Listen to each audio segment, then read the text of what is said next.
I want to thank everybody for coming to the Justice and Memory Team meeting today. This is the team that Mayor Gertz assembled to work on avenues of atonement due to the Athens-Clarke County involvement in the erasure of the Black community in the 1960s called Lenontown. So we've been working together for almost 3 years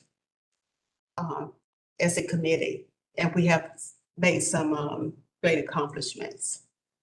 So with that, I want to start the meeting off like we normally start it off with a moment of silence for Lenontown descendants that have passed on.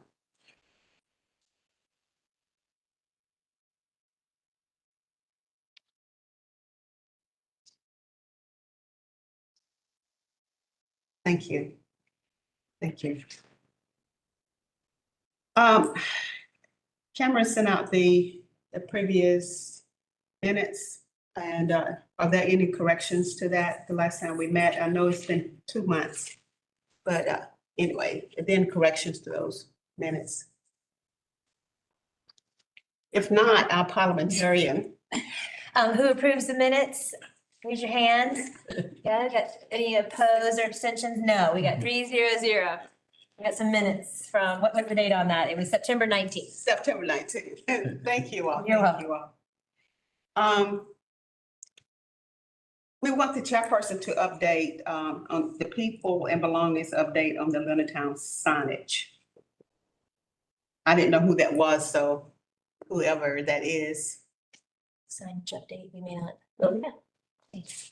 So it's been a journey. So I've been doing a lot of collection of just like historical documentation that I could find just publicly.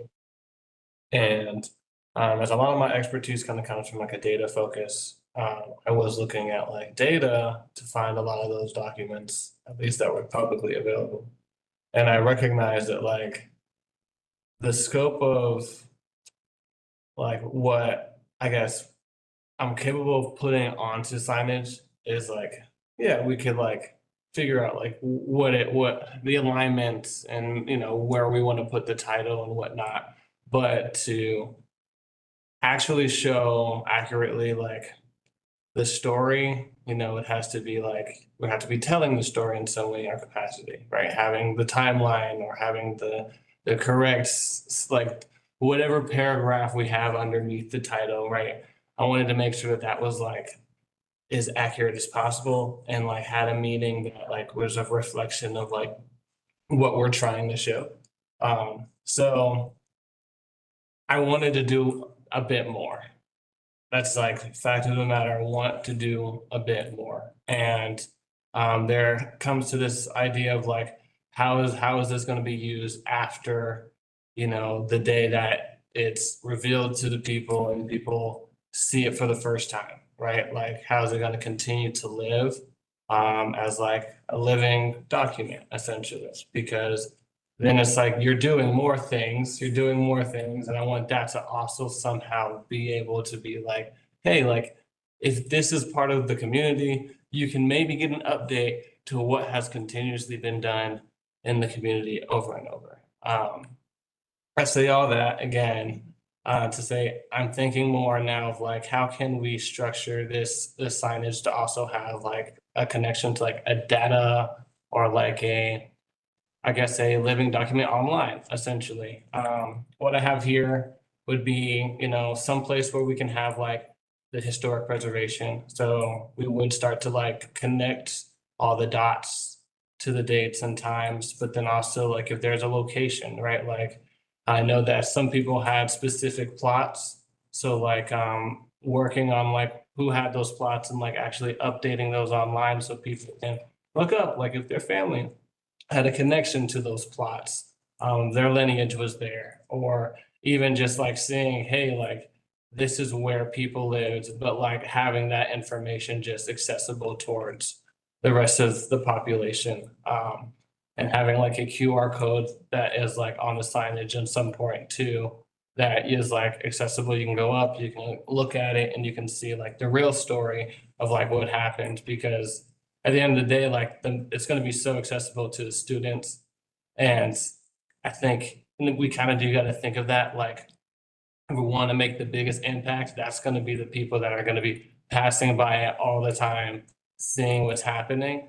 But then also like, I want there to be like it's linked online to where the population, if they like, there's a list, which I'm part of People and Belonging, I'll create it if it's needed, where they can like, oh, wow, this is a location that I can go to, right? That's significant. I didn't know that that even existed. Like, I feel like I want that as well. So I've been doing a lot of research to how to link a lot of the information that is key to this site online as well as like, yeah, we're gonna do a sign, but I think that's like, that's not the end of it. It needs to be like linked to something that's a little bit more tangible and accessible and that lives on and continues to show the story that is continuing right now. Cause I'm like, wow, like I've been doing so much research and I'm like saying this story it's long, it starts like early, but like then I'm like, but it's still going. It's still going. And I'm still figuring out ways on how I'm like, okay, wow, you're doing so much stuff and it's having an impact and there's other things that are happening as a result. So I'm thinking that there should be a GIS, just like a data-based interactive story map, because there's already, I'm working actually now, because I do go to UGA with the previous, I guess, data coordinators that worked with the previous Linden Town map, for the renewal project. This was like, I don't know, 3, 4 years, Yeah. early 2000s. Um, and Jen has done so much work on this. Mhm. And what, it seems like to me that we need to have meetings offline and so we can get centered here. Yeah. This, whatever we do, data, whatever, needs to be home at the History Center. Yeah. On that. Yeah. Okay? So, but we need to do it in a way where it's going to be done this year. Yeah. And quality of it, but sometimes we need to have meetings offline because what we're doing now is not gonna get us where we need to be on the timeline that we're gonna be on. So I don't know what the frequency that we need to set up and meet, but we need to do that so we can get all holding hands as you create this. So we can all understand it. I hear what you're saying, but I cannot see it visually. Okay. And I don't see how it's all come together, but if we were to meet and talk about it. So, yeah, I think I just wanted to try to outline the vision. But essentially I was just wanting to add in addition to just kind of like the basic models. There's pretty much 3 ways that we can do it. After this meeting, I'll send you guys those models. We can do the historical signage route, which is like just the Georgia route where you might have seen like around at other parks. That would make it like a historic landmark too, officially, just like in Georgia land parcel reasoning. I think we could do that. In addition though, there is a way that we can do it in like in connection with like this timeline, just kind of like having like larger, like different pieces to those maps, which I have 3 different versions for that, but it really just kind of depends on the color scheme that we want to have. Since we are doing a good presentation, a lot of it's going to be piggybacked now. And I did figure, like, I didn't realize we were going to talk about that today, but I was like, oh, that's great, because a lot of stuff that I want to have in accordance with like the color scheme and whatnot, the layout will go with what we are going to be doing. But really, I wanted to just get a gauge on like making it connected to the online resources that are available in accordance with like just the story. Like that's really like the fact of the matter. Like there's just a lot of good information. But the layout and stuff, that's relatively gonna be easy. Like I can design it down to the specific level because I am an architect. So it's really just more like, I'm gonna show you a whole bunch of different options. And that's why I was like, I can't even bring my portfolio of it right now because there's so many ways to do it. But if I have like, hey, just yes or no's on colors, yes or no's on, I want this story highlighted, then I can like, then I just show y'all what those look like, because there's so many ways. Yes. We need to just probably meet offline. Yeah. I could see it being two steps, so like, kind of finalizing the design and like you said, at least what we want captured on it, even if it is a step one, but knowing there's gonna be some kind of interactive piece that links it to these larger online data sets as Yeah. step two. So that way, at least, so we could meet on the design stuff Right. sooner rather than later and capture, and I think last time we met, it's a long time ago, but I Right. think we talked about less is more, especially if we have this cool, like. Yeah, and that's why, like I was. Sign yeah. real simple. We can have To this sign, yeah, simple, but it's connected. to this larger. This larger story. And there's something at the Classic Center, it's all connected. And the things that you Yeah. continue to do, we can continue to connect it that way. I want it to be a starter for that. Great. So we can Because kind it's of start to nail down the design and what will be on that physical sign, but we'll know it'll have places that's gonna link out to Yes. these online data sets and then pointing people to the History Center. Cool, that's awesome. That's awesome. That's great. Thank you for So, taking the time to Yeah, thank you, but do that research. do you want to, you want to send out some times? I don't know what your schedule is. To look at those designs. Can I just add that it might be worthy to have a group conversation, because one of the other project that we're working on is a presentation that Miss Hattie and I are going to give at a conference, and that could be visually of the same colors, same fonts, sort of stylized, and a lot of the content that he's talking about that linking to will be a lot of the things that we use in that presentation. So it might be worthy to have a group conversation. We kind of pick out some colors, y'all can sort of see some styles and stuff, and then we can work down those two different avenues, presentation, signage from there. So that they're all gonna, like, if we pick, yellow and, black for the colors, then everything will have that color scheme, right? And then the presentation will look like that, the website will look like that, and the signage will also have those colors. So they all obviously go together There's a- visually. Continuity. I guess if I can keep it straight in my mind, as we go down different avenues, I'm not sure. But we can look at it and see if we can do it that way. Speaking only for myself, I'm not a Okay, visual that's- design guru. So I think like three options, like especially if you have both you have these design and art and architect backgrounds. Just speaking for myself, but you could say same for you. No, I was just saying. I would love like three options, because if I had endless options, I'm not gonna know what to tell you. Yeah. No, that's- Yeah, do you feel the same, Bobby and Hattie? Like, just give us Something to choose three from. options. We might lead to something else, but we need to look at three options. But colors and all that, I would be don't know what that overwhelmed. Separate. I don't know what that can separate You- sign to presentation. Yeah, use So- your expertise to give us options, yeah. Just use your expertise and then we can get back together, but I don't think I could do both. I mean, that's just me talking about Yeah, and presentation and designs. you a big design guru, Bobby? You want, you wanna get all in the weeds of the color schemes? Yeah, I think we really would defer to your sense of style and design. I mean, golly, you should see my PowerPoints for my job. You would probably be like, ooh. So yeah, definitely, if you've got like a aesthetic a couple different aesthetics that you're seeing as being relevant and appropriate for the topic matter, that'd be awesome. Okay. I'm sure. Well, because I'm just simple, I just, sorry, you are. Every picture in my house has a black picture frame. It's like, I don't have a lot of style, so. Oh, I think we're on the same page, Jen. Yeah. So anyway. Target decor. If we can set some time that you and I and Jen can get together and just focus on that, Yeah. then that will be helpful. For sure. That'd be awesome if you had. Yeah. You, Does that work with what you're feeling for the whole project? You guys, does that work? Yeah. We start with just the design, the layout, the colors, the themes, and the general content, and then we get that kind of squared away. and then we can, Then you can work on the resources that it links to. Yeah, that works. do you have our emails? Or you can get our emails? Yep, I can definitely, I think I have most of them. Yeah, let's see if it was on the last.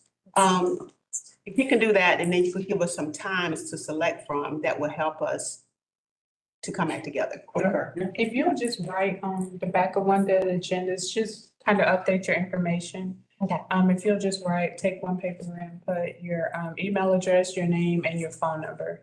That way we can have all updated records available. Okay, Yeah, I'm correct in the emails I'm getting, but I'll happily.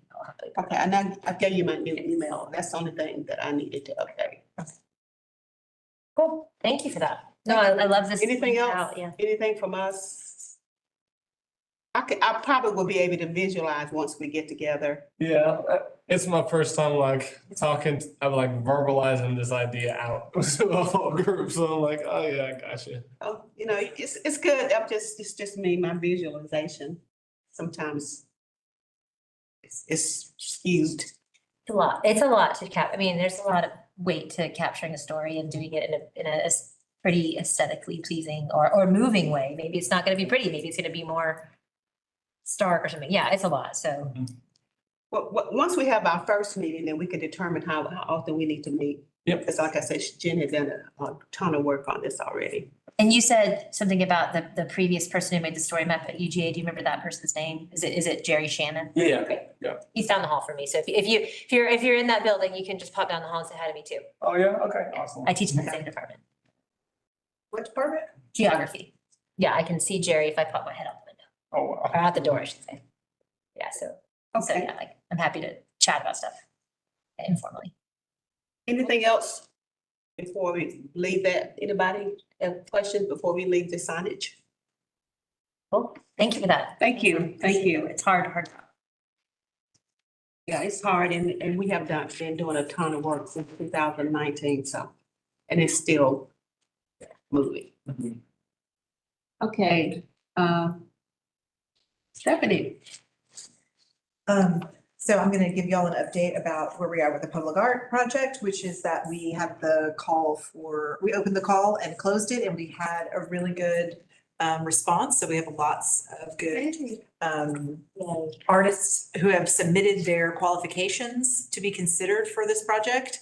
And so I'm really excited to schedule that. So really, I just want to just give you a brief overview of like who will be invited to the selection panel. So I have, and we can finalize this and work through it based on people's availability, because we do need to look at a calendar, and I want to definitely prioritize y'all's calendars so that you're present for it. And we have, so the AJMP members, we also have some various ACC staff, including staff member representing the Office of People and Belonging and offices from Central Services and TPW. They help us making sure that art is viable for those sites.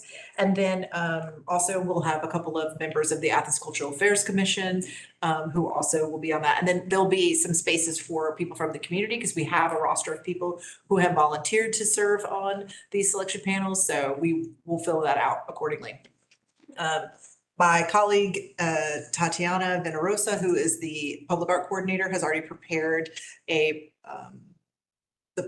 basically the presentation for the selection panel for the first round.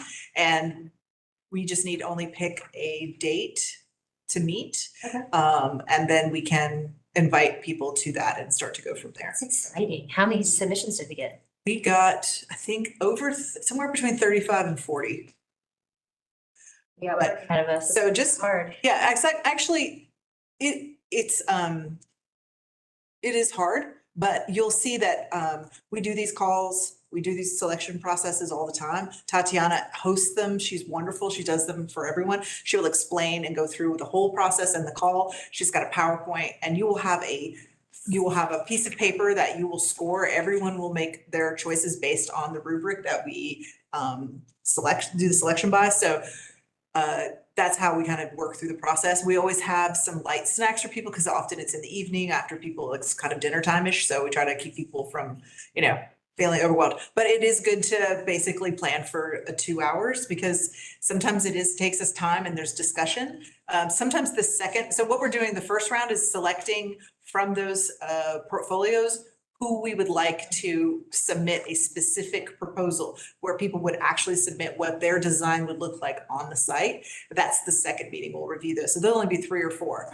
But, usually these take about 90 minutes, but we ask people to give themselves 2 hours just in case. So Great. I thought we might look at the calendar and just maybe so we could do like Tuesday and Thursday nights is good for us at the Linden House, because we're open later. We can have it at the community room, which is a space where we have, a great projector and plenty of seating for everybody. That's where we often host our calls. So maybe Calendars to now. Or is that something we should do off public? I didn't do it off, but we, you know, Because I so, didn't bring my planner. You didn't, okay. Okay, well, we can have a little preliminary look and then I can follow Okay. up with you via email, Okay. but that's where we are with the public art. Great. So what we'll do is we'll schedule those two, we'll try to pick two dates. So if we pick two, we'll pick a Tuesday and then we'll go through the first round and then we'll take the 3 or 4 selected artists and we'll communicate to them and then we'll give them a time. It's about 3 weeks to make their actual proposal. They'll resubmit it back to us. Then we'll schedule the second meeting and you'll select from those which one we will actually create. So it's 2 meetings and we really love it to be the same people in both selection panels. We try really hard to make it the same folks, but at the minimum, like, it should be the majority of the people who were in there for the first round to be there for the second round, if as best as we can, right? So when I email you with some timeline dates, then we'll see how that works. Okay. For picking that day and then the following date. We'll try to give you 2 dates to choose from. Okay. Good? So we could potentially know what this art installation is gonna look like really in like 6 weeks, give or take. I mean. Yeah, let's say. 6 weeks, we might know what we're gonna If we get. met the last week of, I would love to meet the last week of January if possible. I know that's very soon, but we can make a meeting happen on the 28th or 30th. And then we would meet at the latter part of February, like the end of June, January, the end of February. And then we still have to keep it quiet because we're not at liberty to announce the selected proposal until after the artist is brought under contract. Good to know. Just because like, We can't it's get, not a thing until they sign the contract and put their name on the dotted line, right? So okay, that's good to know. Good warning not to. that is something that we talk about, that kind of confidentiality, and everyone signs a document stating that they will not share or distribute anything that they see in that space. So everybody, even if people are not part of the selection panel, but are coming for just in support roles, if you wanted to come and like just watch and participate, like not participate, but watch, those people are also required to sign like essentially like a non-disclosure that says you will not talk about or publish what you see. Or that's why we also keep this, because all of the artists' work they submit is blind selection. So you won't know who the person is or anything about them, like their name, their gender, their identity, where they're from. We'll only know that they are you'll look at their work. We are just basing, your scoring will just be based on the merits of the work itself that you see. What if a person is selected and then they cannot produce what we want in the final art piece?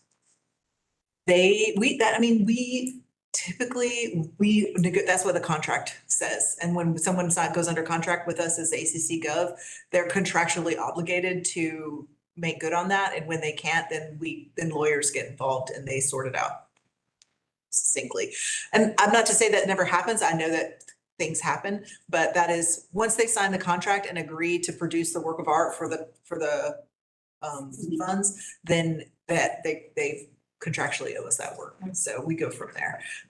It's not very typical, but the people who submit and respond to calls like this, and you'll see when you look at the work and start to see what they've presented from their portfolios, these are often artists who do this for a living. And we also, that's a good point. I should mention that let's say you pick 3 or 4 artists as the ones you want to submit a specific proposal. We check their references and we also follow up with them to make sure that the work will initially meet our standards. Because the work has to be original. You can't just like, I made this flower sculpture in Austin, Texas, and I want to make a flower sculpture for you in Athens, Georgia. We don't do that. We don't do duplicates. It's original work of art. We have that all in our charter and in our ordinance. So we vet them to the degree that we can. And we also just like all of us enter into a contract in good faith and we go from there. Thank you. Okay, any more questions about the public art status? Well, thank you. You're welcome. Announcements? You have any announcements related to the History Center? Yes, thank you. Basically, we are we sent out an RFQ and we selected the which is Warner, who's gonna build out the inside at the Classic Center. So we got that done. And so we're moving forward. So we should have some type of ceremony when the location is emptied. We're gonna have a ceremony there. And then we are going to look to open this center up in 2026. 2026. So we're actively doing that. I guess I can go ahead and make an announcement about the musical. We are looking to have to put the Leonardtown musical on again this year. It's probably going to be sometime in the fall. We don't have a date yet. But as you know, that was the primary fundraiser for the History Center. So we hope to double the attendance so we can double the fundraising for the musical. So, any other announcements about anything? Well, if not, the meeting is adjourned. Thank everybody for coming.